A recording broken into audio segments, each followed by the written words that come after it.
Welcome back. Well, time for D Street Chatter. Nimesh will tell us what's happening in the market and, of course, in terms of stocks, what kind of buzz has he picked up. Nimesh, tell us what have you heard on the market?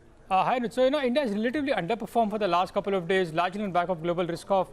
But today's drag is essentially led by IT and pharma, whereas metals have relatively outperformed. I guess for second day running, you'll see, the FI buy flow getting overshadowed by the sell flows from the DIs.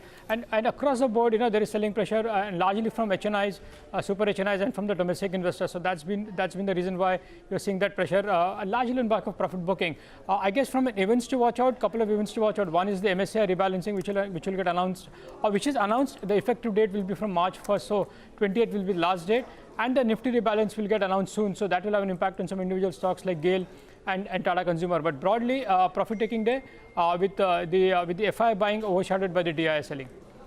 Okay, all right. So that's on the market overall. What about stocks, Nimesh? Today, of course, there's bigger concern about the correction setting in, but individual stock news?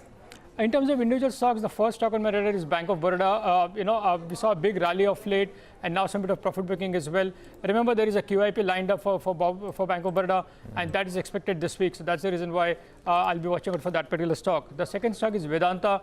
That stock is buzzing on back of strong copper rally, but the street is expecting some corporate development as well. Remember, the voluntary open offer for 10% starts early March, and the last date for revision of the open offer price is February 26th. And a lot of people believe that is a date to watch out for if there is any change in the open offer price or the size of the open offer. So that's something to watch out as far as Vedanta is concerned. The last stock is Gabriel India. There was a large block of 2% equity today. I believe one of the large domestic mutual fund was a buyer in that particular stock, so watch out for that. But broadly, it's a profit-taking day with DI number will outnumber the FI buy flows. Okay, Nimesh, thanks a lot for that. Well, let's go across to Mitesh then for the BTST calls. Mitesh, what would you go with? So, Anuj, I have in fact two sell calls. I was talking about 14,700 coming into play. I think it's still giving the throwbacks, but we haven't got a signal of a reversal as yet. So, assuming that the weakness might persist, sell on Bosch with a stop at 15,300 for targets of 14,400, and STBT on Bata if it breaks 1470 with a stop at 1480 for targets of 1450. Okay, all right, Mitesh, thanks for those stock calls. Well, now let's move to a CNBC TV18 exclusive story. Now, this is potentially the largest active transaction on Deal Street at the moment, and it is the sale of mid-tier IT firm Mphasis by PE firm Blackstone that we're talking about. Sources are now suggesting that perhaps there's a meaningful development on this front. Let's go across to Nisha Podar for all the details. Nisha, what are you picking up?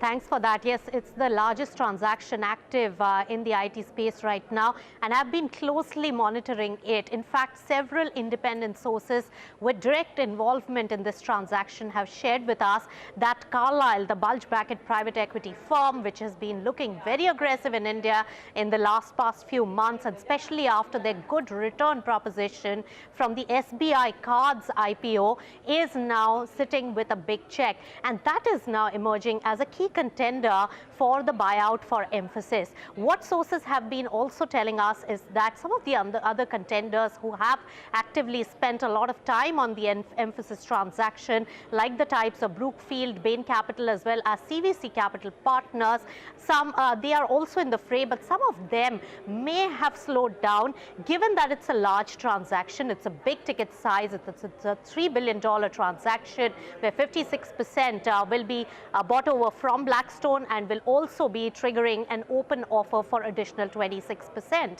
And what we do gather that the market valuations are also such that the stock has really run up. If you really see the 6-month chart of Mphasis, it has run up from about 1,200 odd levels.